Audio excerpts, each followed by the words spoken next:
اذا عاین الملک،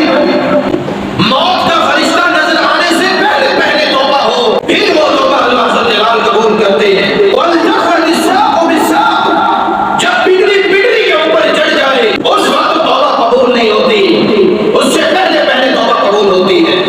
اذا بلغت الحلقوم، جب روح جو ہے وہ نکل کے ہنسلی تک آ جائے پھر توبہ قبول نہیں ہوتی، اس سے پہلے توبہ قبول ہوتی ہے۔ ان اللہ یقبل توبۃ العبد ما لم یغرغر، اور دوسری روایت میں آتا ہے ما لم یغرغر، اللہ رب العزت توبہ کو قبول کرتے ہیں موت کی گڑگڑاہٹ سے پہلے پہلے۔ اللہ ذو الجلال انسان کی توبہ کو قبول کرتے ہیں جب موت کا فرشتہ نظر آ جائے، موت کی سختی آ جائے، پھر اللہ ذو الجلال انسان کی توبہ جو ہے وہ قبول نہیں کرتے۔ من مات فقد قیامت، جب انسان مر جاتا ہے اس کی قیامت جو ہے وہ اس وقت شروع ہو جاتی ہے۔ چوتھی شرط، انسان اللہ ذو الجلال کے سامنے یہ اعتراف کرے، اقرار کرے اس بات کا،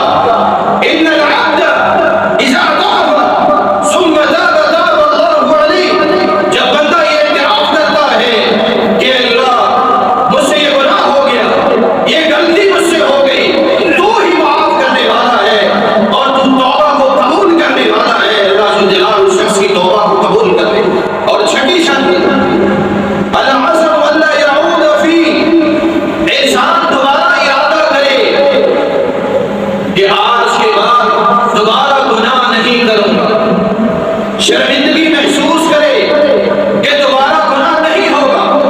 جو گناہ میں نے کیا ہے اب دوبارہ نہیں ہوگا، اللہ کے سامنے یہ عزم کرے۔ اس لیے قرآن مجید میں اللہ